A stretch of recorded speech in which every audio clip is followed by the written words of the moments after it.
Hey yo, what's going on, everybody? It's your boy FRE $H Fresh at the Flyboy Way. That's THEFLYBOYWAY.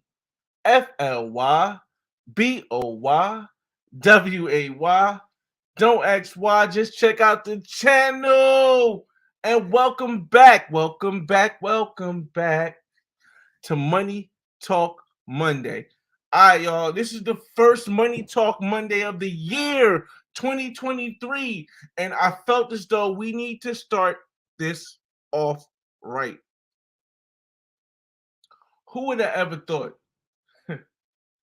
through all the history of the United States, through all the history of America, who would have ever thought that the key to freedom is to be an owner?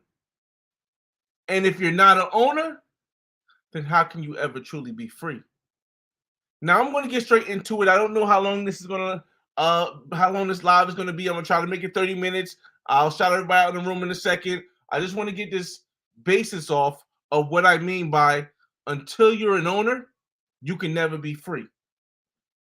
If you always have to pay someone to live, now everyone says, okay, you can go overseas, you can save a lot of money, you can go and live below your means, you can do this and do that. But at the end of the day, if you're not a owner of something, then how can you be free to use your time the way you want to? Let me give you an example.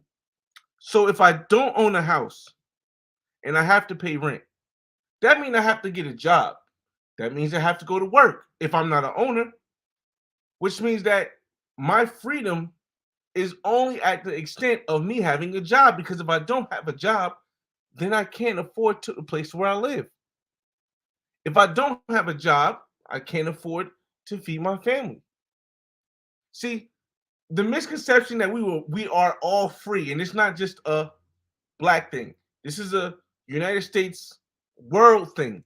The myth that we are all free is kind of the propaganda that they spew out there to people to get people to follow along with the trends. Because at the end of the day, if you don't own something, if you don't own stocks that can pay for your rent or pay for your mortgage, if you don't own a house that can pay for your standard of living, if you don't own something that contributes to how you live, well then you're not really free.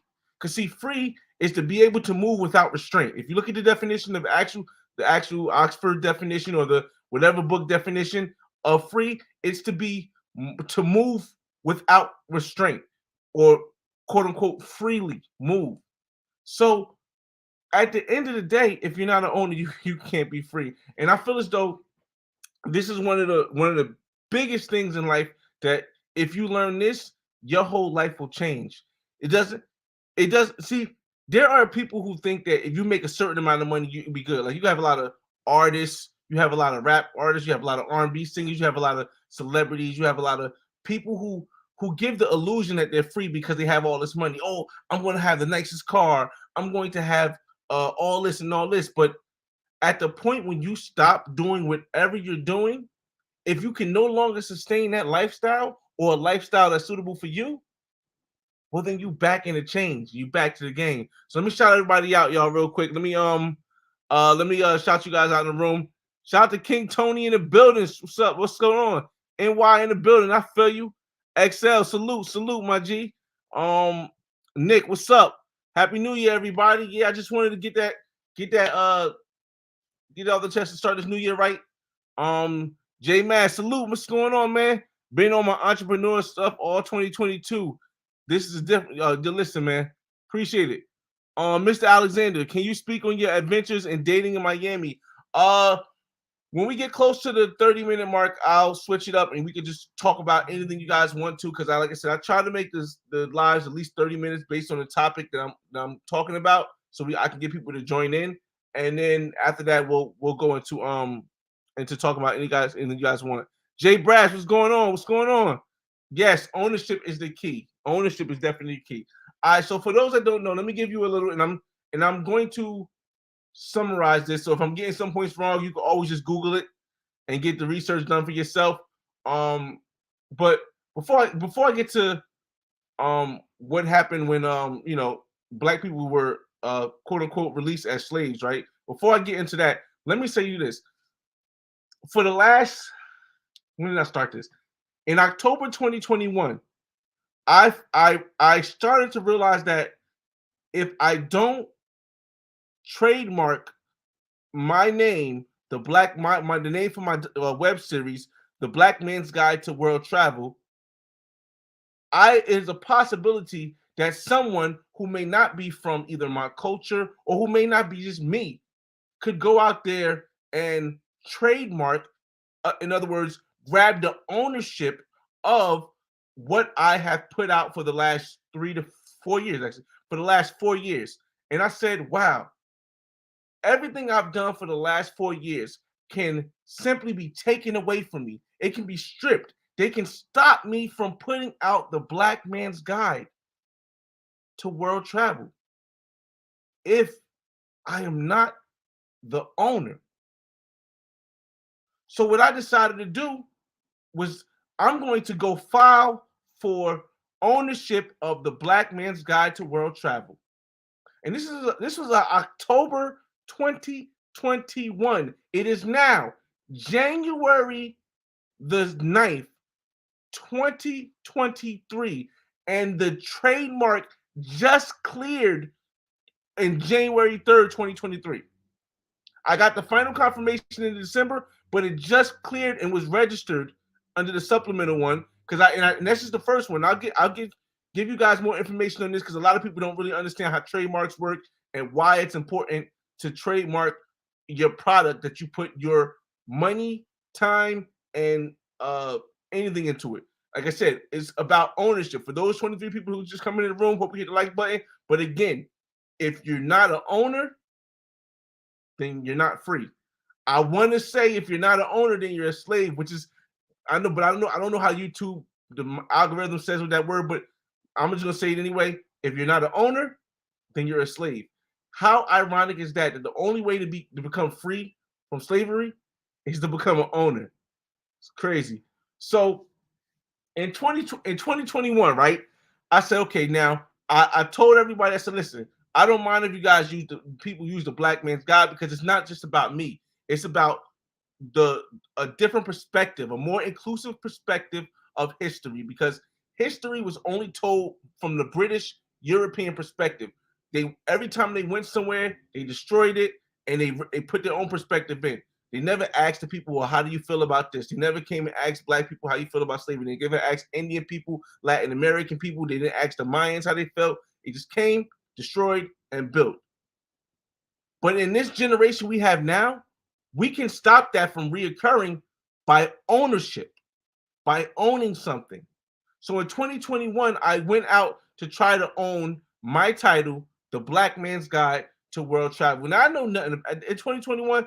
Yes, I'm older, but I really didn't understand the trademarking process. I did copyright before. I have an LLC, I have a business, but I didn't understand the trademark process. So what I did was I used I believe I used LegalZoom. This is not a promotion. I'm not telling you to go use this. I'm just telling you what I use because as a person who's online, I wanted to go with someone who's legitimate, right?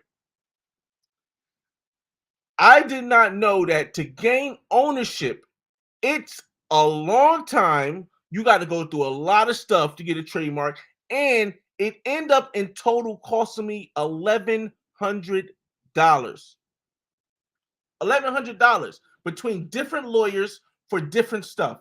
And I know people will say, "Oh, you could have did it cheaper. You could have did it this way." But one thing is that when it comes to trademark, if you don't trademark your product in the exact way that it needs to be trademarked, well, then someone can still come use your trademark and do it the right way. In other words, let me give you an example. I had to trademark my Black Man's Guide under and let me see. I'm gonna I don't remember the technical exacts, but I'm gonna give you a summary. under educational and entertainment videos, downloadable and stream, non-downloadable and streaming across all platforms, TV sets, anything. So no one can ever come up with the Black Man's Guide or use it without my authorization. The Black Man's Guide to World Travel, whether it's on TV, whether it's on video, whether it's on YouTube, whether it's on TikTok, anything, I can shut it down. But that's come with ownership. And they don't teach us about ownership, because here's the thing. There are a lot of people who have maybe knew about ownership. Maybe I'm not saying it was Europeans. I'm not saying it's white. I'm not saying it's black. I'm just saying there have been a lot of people who didn't know about ownership, who someone who did know about ownership goes out and they see that what they're doing is working. Something that they're doing is working. And what they do is they then go and they gain ownership over the use of that. So now that the person who has been using, or the person or people who have been using this form for years, are now overwritten and can no longer use what has been working for them for years. And is it fair? There's no, what is fair? What determines fair? It's just the ownership, the mentality of ownership, and understanding that you are not truly free until you are an owner. And a lot of people don't really talk about this. And so I really had to, and just think about this, y'all. $1,100. It cost me $1,100, and it took a year and 3 months. It took a year and 3 months to get this copyright, The Black Man's Guide to World Travel. So now they can't just take it from me. And it goes to my kids, and it goes to my kids' kids, and it's in my will, and it goes to my great grandkids. You see, the power of ownership can set you free. Yes, international travel is amazing. I'm with it. I'm with saving money. I'm with going living and getting more bang for your buck. But you need to have some ownership, to me. And now we're going to switch to another topic.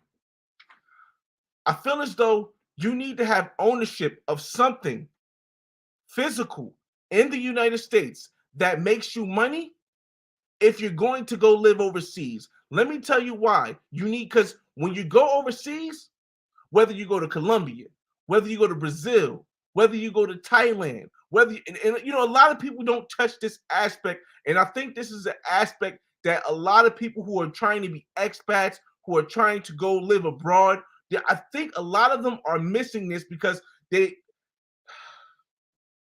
and I'm not trying to knock the laptop lifestyle. That's cool. If it works for you, it's cool. But you have to realize that nothing is going to work forever, because at any time that you don't own, if you don't own something, nothing is going to work forever. So, I think it's a piece missing where people are going in and becoming expats, and they're like, okay, well, I'm going to just work on this laptop. And if I lose this job, then I have some savings, and I'm going to get another job to find that. But you don't know when that transition may happen, or how long that transition may be.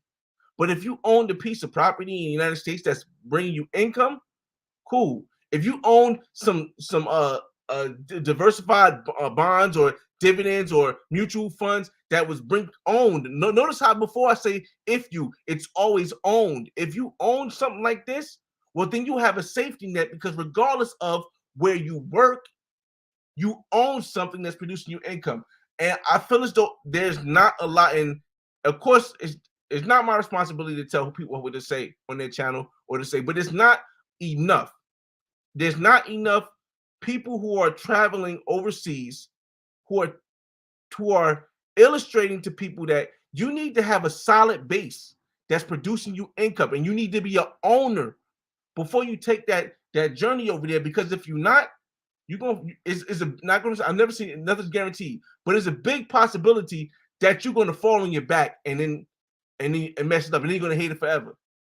And I think it's me as a person who travels a lot. I consider myself just a black kid from North New Jersey who grew up in a rough area, rough time during the crack epidemic. You know my situation, and I made it out, and I'm showing people. I consider myself that. Whatever anybody else wants to consider me, that's on you. I can't change that. I'm not here to change that. But what I'm here to tell you is that more people who travel should be wanting to tell these people that's coming up behind us that there is an extra layer that you should be looking at. Let me get to your comments and then we'll get back to the conversation, y'all. Let me see. Yep. Nicholas Alexander says absolutely, but the powers that be want to take something. Oh, but wait, absolutely. But if the powers that be want to take something, they're going to take it. Just look at Hawaii, for example. Contractual on land is still robbed. But here's the thing: in Hawaii, I don't believe that you can own land if you're not a Hawaiian. Still to this day. Shout out to Brandon Turner from Bigger Pockets. I don't. He has a place in Hawaii, but I believe you can't own the land if you are not a Hawaiian citizen. I mean, from Hawaii, like a certain like Samoan or something like that. But yes, see, they can try. They can try. But see, we live in the age of technology. See, we in this millennial and surpass this new era, we have something that they never had before. You see, back in the days, there were a lot of and I'm just gonna give this for example reference. There were a lot of black towns, whether in Georgia, whether in Alabama, whether in Mississippi. There were a lot of black towns that the government was able to just crush, put water over, and make their own community, or just crush, bury everything, move everything out, and make their own community because there was no technology that set precedent for all around the world to see. You see, it's a different reaction when the whole world can see something. That's why the thing with the George Floyd thing was so big, because when the whole world can see something, well, now you can't just get away with simply robbing other people from it. Now there are ways that they can do it by either just outliving it, or if you don't have it in your will and something like that. But when technology gives us the opportunity to show the world, like, hey, this is what we all agreed upon, and look what they're trying to do now. Well, now it's less likely. Not saying it's not possible at all, but it's less likely they're going to try to rob people again because it's easy to be seen all over. Yeah, I mean, definitely. What's going on, Nick? Salute, Tev King. What's going on? Cost you, I Brandon S. What I said cost me $1,100 is this. So when I went in October 2021 to trademark the Black Man's Guide to World Travel. Now, mind you, there's a couple of things that I had to do because the Black Man's Guide to World Travel came out as descriptive. But the thing that saved me and was able to help me get the Black Man's Guide registered was that I had been using it already for 3 years at the time in 2021 when I applied for the trademark. I had to first pay, I believe it was $900. I believe I had to pay $900 just to get, no, first of all, you have to go to a LegalZoom. And they give you, they match you. LegalZoom matches you with a lawyer. The lawyer, you walk with the lawyer, it's a consultation fee. The consultation fee is like $50 or something like that. First, I had to pay $50 for the consultation fee to consult with the lawyer to figure out what kind of trademark I needed to do and get everything in order to do the trademark. Then, if I wanted to proceed with doing the trademark, I had to pay another $900 to get the lawyer to follow me from the beginning to a certain point with the trademark.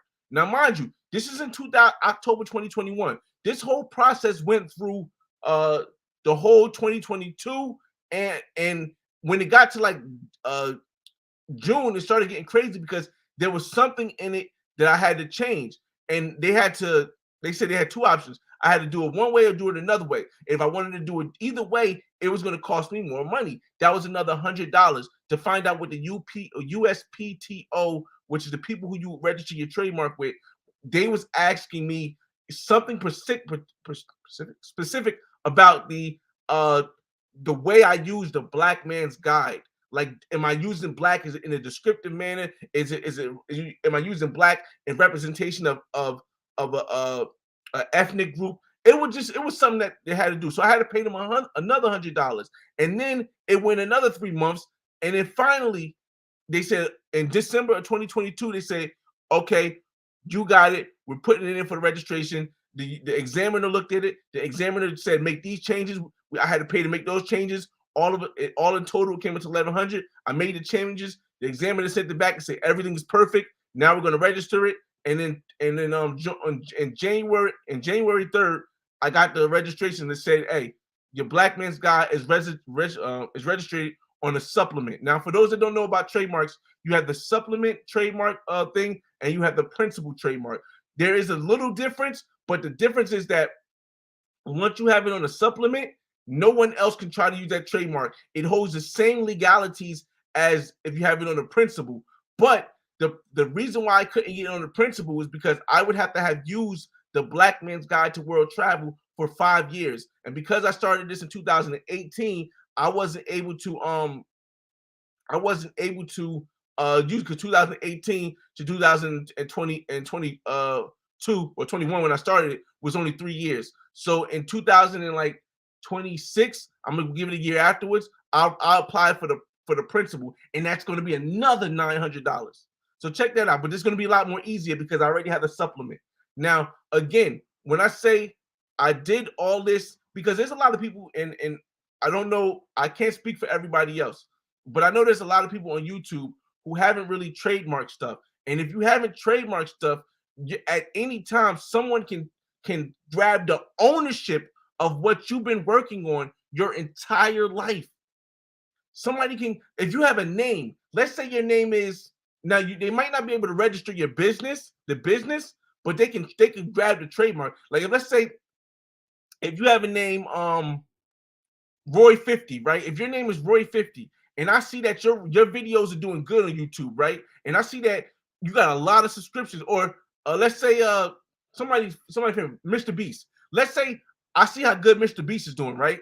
And I say, wow, Mr. Beast's name is pretty strong. If I started a company under Mr. Beast's name, I could make millions simply off of using his name. Let me go get the trademark to the name Mr. Beast in reference to online material. Let me go grab the ownership of the trademark from Mr. Beast. And let's say Mr. Beast, for whatever reason, did not even think about getting his name or getting his thing trademarked, right? Well, now I'll go and I say, okay, trademark office, boom, Mr. Beast, Mr. Beast, Mr. Beast, Mr. Beast apparel, Mr. Beast clothing, Mr. Beast restaurant, and I trademark everything with Mr. Beast, or try to trademark everything, right? And then they put it out in the news and say he's doing it, and if nobody from Mr. Beast camp sees that I went and I'm applying for this trademark and they let it go and I get that trademark, well, now when Mr. Beast goes try to make a shirt that says Mr. Beast across it, and he makes all this money because all the YouTube people know him as Mr. Beast. And then I send him that cease and desist letter, and then I send him that lawsuit saying, hey, I own the title for YouTube for Mr. Beast. I'm the owner. I'm the owner. You're not free. I'm the owner of this Mr. Beast platform. You got all these clothes you made millions of dollars off of. Pay me. And guess what? They have to settle. Yeah, they can go to court and try to win, but at the end of the day, if you're on that registry, if your trademark is registered, pay me, and you're going to win. Mostly they'll settle because they don't want to go to court and do all that stuff, but you're going to win, and that's the point of purposes. My fault. That is the point of ownership, man. And a lot of people just don't know. And I know they don't teach this in school. They don't teach this in college. They don't teach this stuff. You got to go look for this stuff, because if you're not an owner, then you're a slave. You're not free. Let me get back to your thing. Does crypto count? Of course. If crypto produces you income, if you own the crypto, not if you're leasing, but if you own the crypto and it's making you money, yeah. Now here's the thing. Just because you're an owner, it doesn't make you free. You can still be an owner and be a slave. You have to be an owner of something that produces income for you to survive on, to be free. So not only do you have to be an owner, but the ownership of what you have has to be able to help you survive. Financially free is that point. But if you're not free, financially free, you're not free. How can you be free? But so yes, crypto does count if you make if it gets you enough to pay off your bills. Laptop lifestyle might not make it. Listen, I'm not against laptop lifestyle. I just want people to be more informed when they have to understand. Because here's the thing. For those that don't know, and I know a lot of you guys are not YouTube content creators. I know a lot of you guys are not on YouTube. But right now, YouTube is going through a big loss in ad revenue, a big loss in ad revenue. First, Apple doesn't allow the cookies, the things that people can look at what you're buying, look at what you're looking at, so they can send you out what you want to buy. They don't allow cookies on their phones anymore. So what happens is that stops YouTube a lot from being able to push out advertisements based on what you scroll on, based on what you scroll on the website to track you. Also, a lot of advertisers are cutting back simply because we're going through somewhat of a recession. So if you're basing your whole life on YouTube, but you don't own anything on it, you can have created all this content. Yes, you own the content. Very important. If you're a content creator, this is why it's very important to create your own content, own it. But if somebody could come take your name and then you no longer could, or they could eat off your name. So it's man, I wish more people talked about this, because this is a big issue. This is a big issue that can happen, and you start to see things like this when there's a bad time. You see, when everything's good in the world, everyone's being nice, everyone's being fair, everybody's trying to run their own business, everybody trying to do everything right. But when things get tough like now, oh, you start seeing the scheming come out. You start seeing the scams come out. You start seeing all of the people that's thinking, oh man, this person doesn't own the trademark to this. Let me go take that.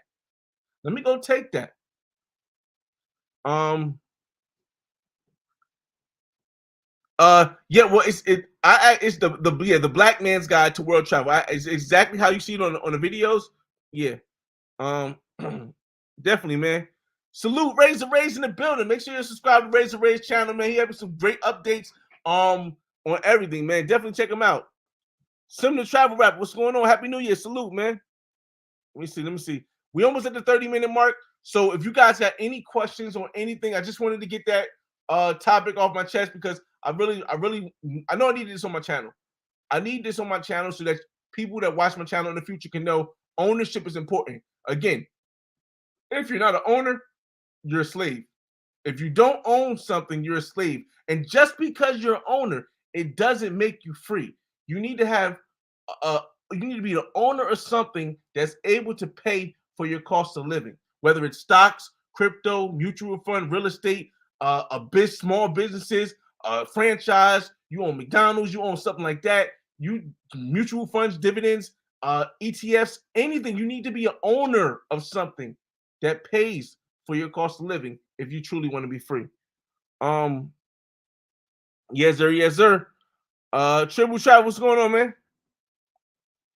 Again, y'all. If we almost at the 30-minute mark. So if you guys want to ask me anything, I'll go back to the guy still here who asked the question earlier about Miami. Let me know you still here, and I'll answer that question now, because we're almost at the 30-minute mark, and we got the topic off. Nicholas, great point. Thanks. Definitely, man. J Mar, what's going on? J Mar, financial literacy is very important. It's super important. Again, I told people in life there is a pyramid. Life is a pyramid. Follow me here, y'all. Let me take this off real quick. Life is a pyramid, right? And on the pyramid, there are 3 levels. If you want to live a life that's prosperous and that's good for you, you need to make sure each of those levels are at the maximum capacity. Now, let me tell you what these 3 levels are. The first level of your pyramid is mental, because if your mental foundation is not right, everything else falls off. It doesn't matter what comes after that. If your mental is not right, everything else falls off. Secondly, the second part of the pyramid is your physical. If your physical is not, if you're sick all the time, if you're out of shape, you can't move, you can't do, your legs are not working, if your blood pressure is too high, yeah, you're not going to be able to go anything up. Now, your mental might be okay, but if your physical is not okay, you can't do anything past that. So let's say if your mental and your physical is okay, right? The last level that you need to be okay, to be sufficient, be free, and truly live life to the fullest is your financial literacy level. Your financial, because if you are poor but you're healthy, and you don't have poor meaning your mentality, not poor meaning broke, meaning not having money. poor meaning if you're not financially literate and or able to understand how the world works financially, then it doesn't matter how healthy you are, and well, your mental's gonna matter. It doesn't matter how healthy you are or how mental you are. If you're not able to understand it, you'll always be a slave. You'll never be free. So again, the 3 levels of the pyramid you need to focus on: mental, physical, financial. Literacy.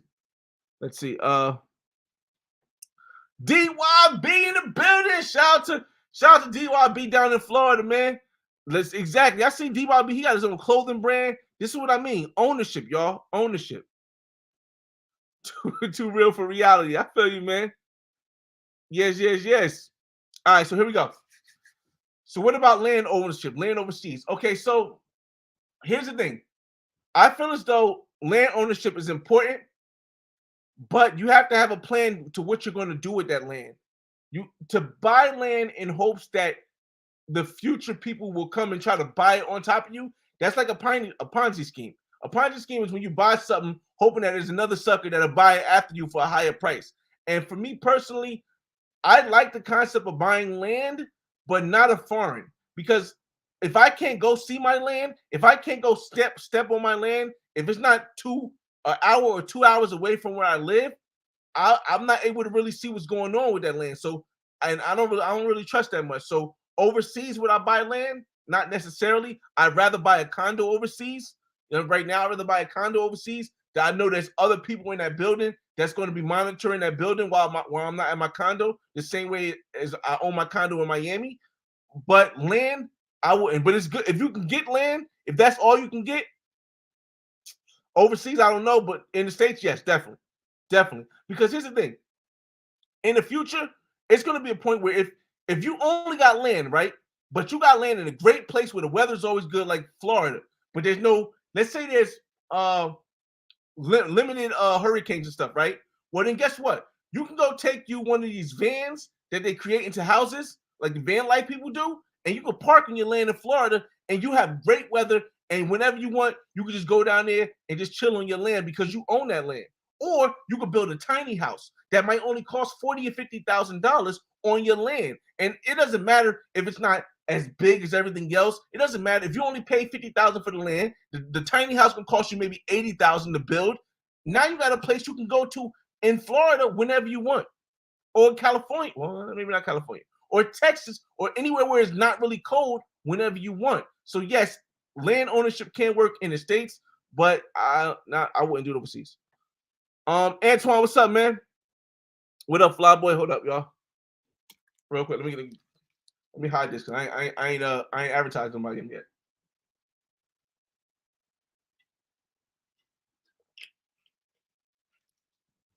Remember, y'all, we over the 30-minute mark. So whatever questions you want to ask me about anything on the channel, ask me. Like again, this year I'm not doing much editing. I'll come on lives like once a week maybe, because like I said, I'm really working towards this film festival and getting my Black Men's Guide to World Travel now that I am the owner of the trademark out through film festivals. Antoine, let me get to you, Martinez. Antoine, what's up, man?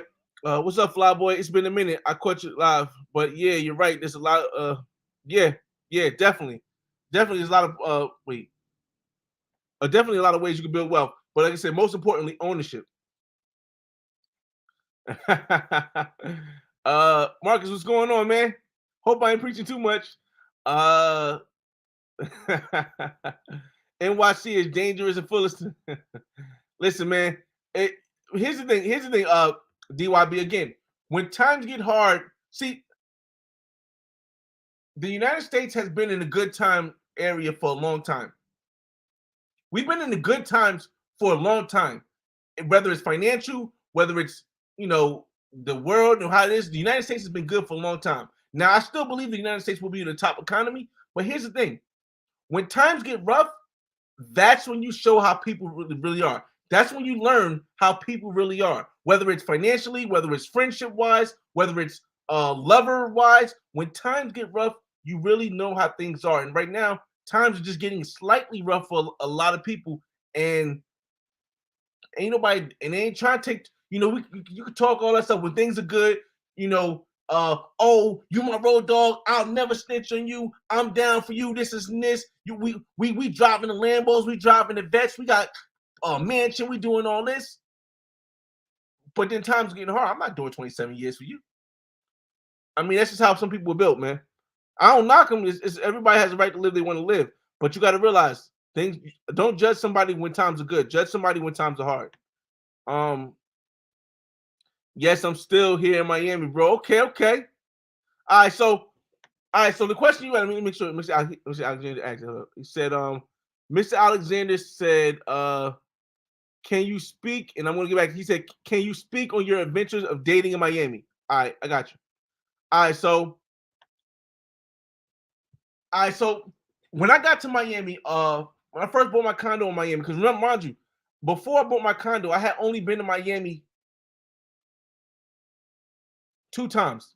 Before I signed on the dotted line for my condo in South Beach, I had only been to Miami 2 times, and one time was on a layover going to Mexico. So the first time I was there, I didn't really have any. It was layover, so I didn't really do anything. The second time I came down to Miami, I realized that dating wasn't as hard as they made it seem like it looked in Miami. I'm gonna say this one thing. The first time I was there, and you guys can see some of the videos. I'm not gonna point them out, but if you've been following my channel for at least, I guess, since 2020, and since before I got the condo, you know what I'm talking about.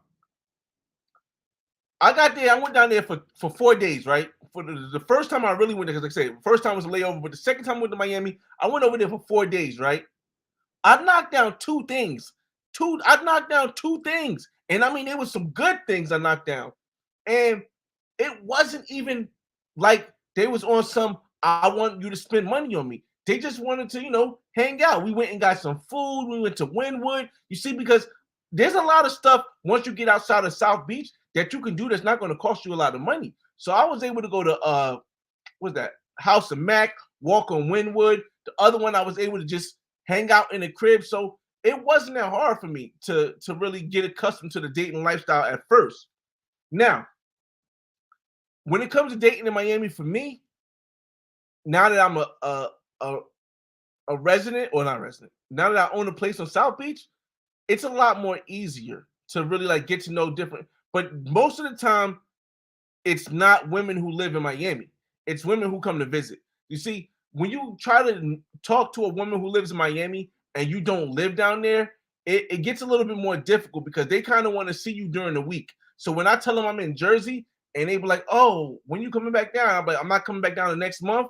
Then they start losing interest. So at first it might be all good, but then they start losing interest. So my dating experience has been good. Like I've been meeting every time I go, not every time. Okay. So I say 80% of the times that I go to Miami, I don't even say that hot. 70% of the times, maybe 75% of the times that I go to Miami, I'm able to meet a woman. We go out, we have fun. We go back to the crib, we hang out. We might hang out the next day, and that's it. So again, taking reference that I do own a condo on the water. So it's going to be a little bit, quote unquote, easier for me to like put a woman in the right mood to want to hang out. But it's still possible. You don't need a lot of money. I mean, as long as you know where to go, like you can, it's a lot of things you can do in Miami for that. All right. Should I rent a car in Cartagena or nah? Definitely don't rent a car in Cartagena. There's no reason, in my perspective, there's no reason to rent a car in Cartagena because Cartagena, everything is closed, especially if you stay in the clock tower or if you stay in Boca Grande or, well, I wouldn't say Boca Grande because the Airbnbs over there are going to not be guest friendly. A lot of them are. But if you stay in El Aguita, which is at the bottom of Boca Grande, or La Quinta was at the bottom of Boca Grande, yes, I wouldn't rent a car for anything because the Ubers and the taxis are only like $5 to $10 back and forth from the clock tower there. And if you go to like the mud volcano, La Tuma, it's only like a $50 round trip bus ride with a ticket. So yeah, it wouldn't make any sense to rent a car in Cartagena. Taxi and Uber. Let me see. Question: have you figured out which country you're traveling? South Africa or Thailand? Yes, I have. I was originally going to go somewhere in 2023 this year, But I decided I'm not going anywhere internationally. I don't have no plans to go anywhere internationally this year because I got the trademark registered for the Black Man's Guide. So this is my year. I'm doing my film festival. After this, I'm only doing one Black Man's Guide a year in a new place. But I'll be focused on my next thing, which is going to be trying to have a kid in another country and get my own place and get a place in another country. But Thailand 2024 is a guarantee. Well, knock on wood. My plan is that I make Thailand in 2024 a guarantee for 2 weeks because I can in June I can book my vacation for when I want to go in 2024. I really wanted to go to Rolling Loud this year and Songkran in Thailand, but I couldn't switch my vacation at my job. So, because I couldn't switch the days for my vacation, I decided just to scrap it for this year and make sure I book it for next year for 2 weeks in April, I believe. I believe it's April. Now, I don't know if they're going to have Rolling Loud again next year, but they're definitely going to have Songkran because as long as there's no COVID stuff comes up. But they're definitely going to have Songkran, and I'm going to go to Songkran 2024 Thailand, and I'm going to spend 2 weeks in Thailand.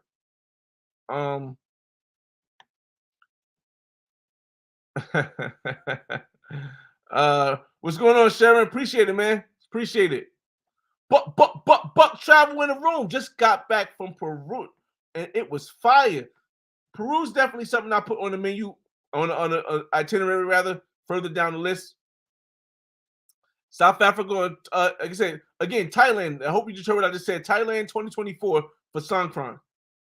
Shout out to Kings and Dreams in the building. Y'all make sure you subscribe to my brother Kings and Dreams, man. He been going net. He been going pause. He been going in with a bunch of channels, man. With a bunch of good interviews he's been having on the channel lately. So make sure you subscribe to his channel. I trade the stock market. What do you think? I personally don't know a lot of information about the stock market. I do know that I made a lot of money. Not a lot of money. I made some money. I made some money last year in the stock market because I sold all my stuff. I sold all my stock. I got lucky. That's what I'm saying. I sold all my stock and my crypto in November. So I sold when I was up. I wasn't up as much as I was earlier in the year, but I was still up a lot. So I think if you do any research, anything is possibly good. But as long as you're an owner, anything is good. Chad S, what's going on? Do you plan on going to any African countries? Yes, I do. I'm trying to consider going to African countries in 2025. It really depends on if I go to Nigeria, Ghana, Kenya, or South Africa first. That's I don't want to look that far ahead because Thailand is on the itinerary first. But I do plan on going to Afro. It's not called Afrocello no more. It's going to be called Afrofuture or something like that. So Afrofuturistic or something like that. So I do plan on going to either South Africa, which is or Johannesburg or Cape Town, or going to Nigeria, Ghana, or Kenya in 2025. That's my plan. But I do also want to start working on my kid overseas and my place overseas. So we'll see. Let me see. Thanks, bro. I'm considering Miami due to safety issues in Brazil and Colombia. This helped me out. Okay. So here's the thing, and let me say this. Let me preface with this. Hold on, y'all.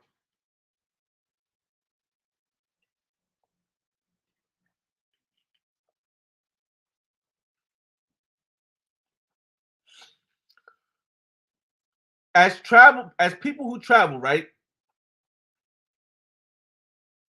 There are a lot of travelers who don't understand that the way you say something should be intentional. A lot of people will say, yo, Colombia is getting dangerous, but they've only been to Medellin. They'll say Brazil is getting dangerous, but they've only been to Rio de Janeiro. You see, when I say something, I think it all the way through first before I say it. Because I understand that Cartagena is going to be different from Medellin. Cali, Colombia is going to be different from Medellin. Barranquilla, Colombia, is going to be different. So I can't just say Colombia because it makes me seem uneducated.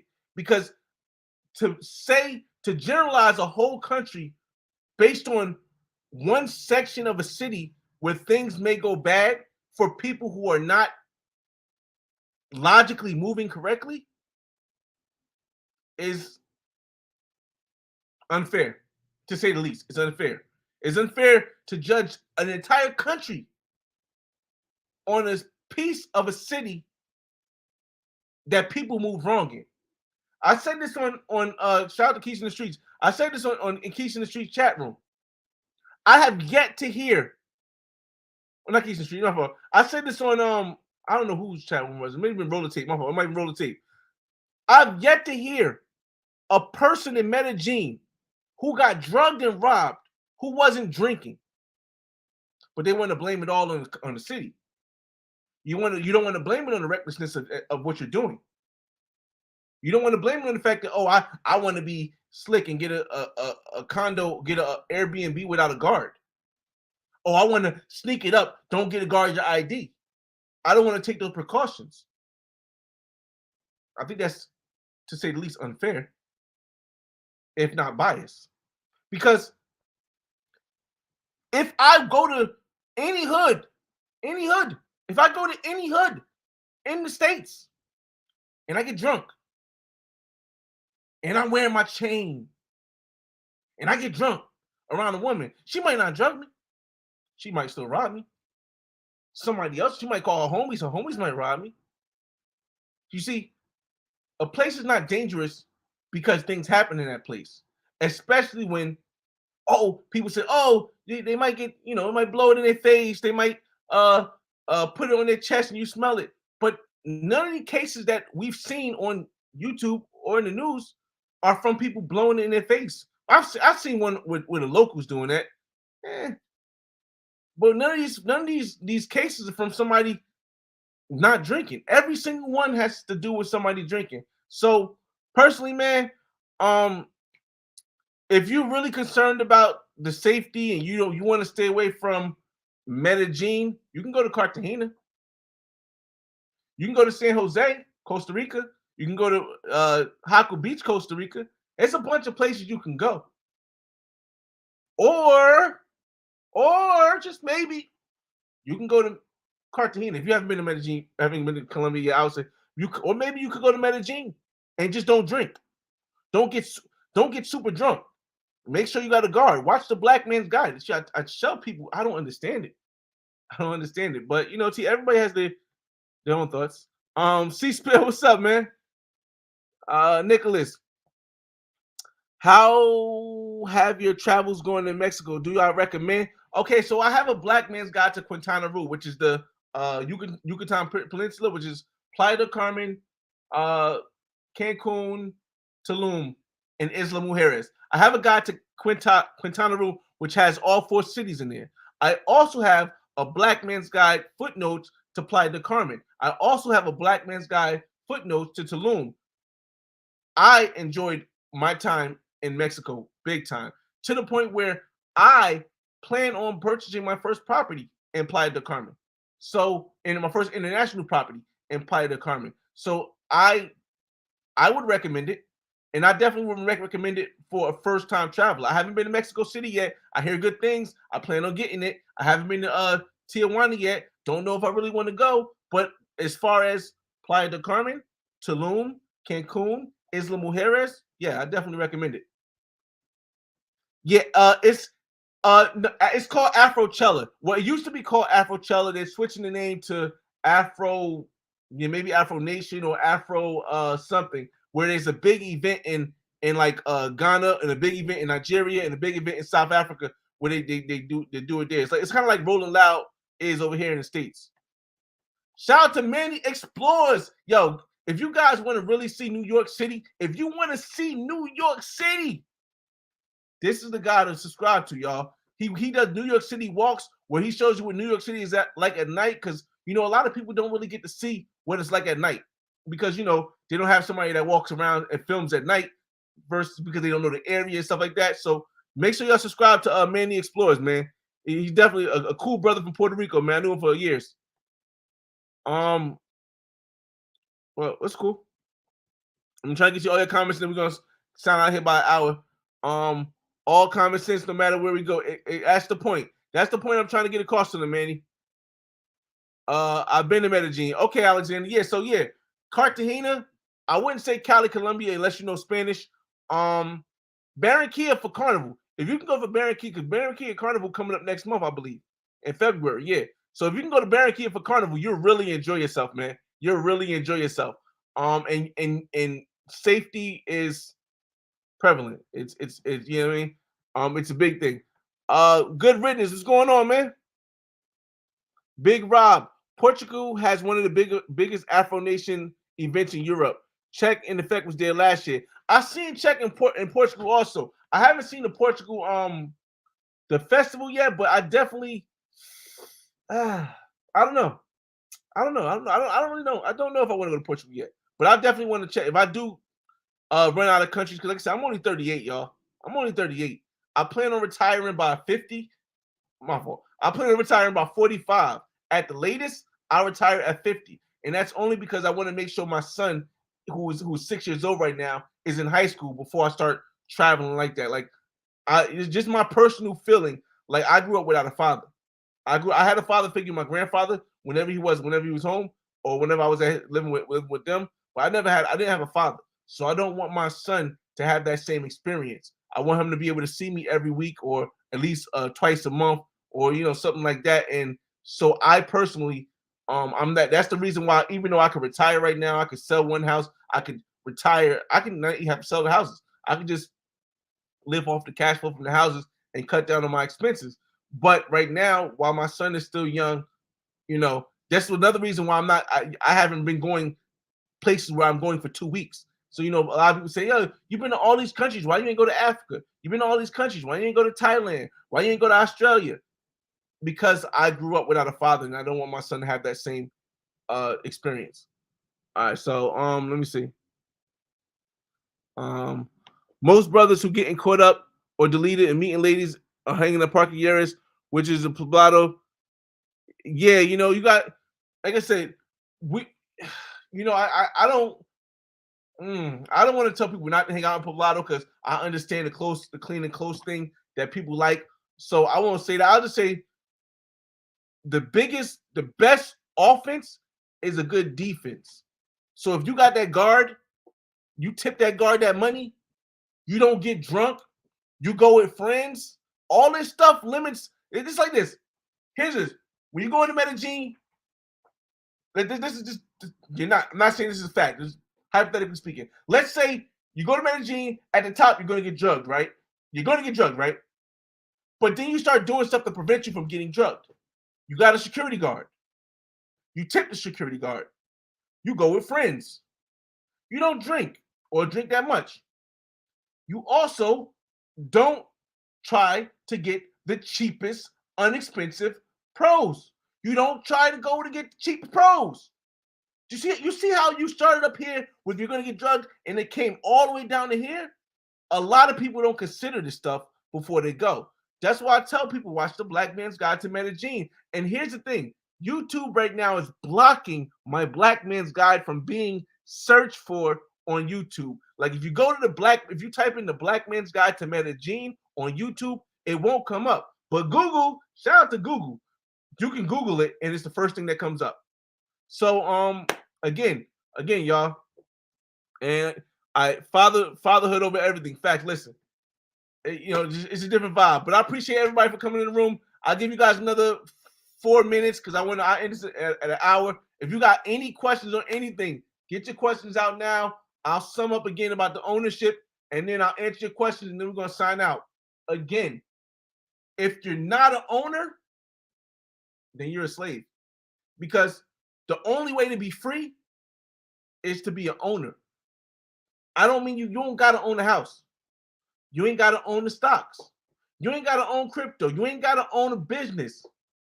But you gotta own something. Whether you have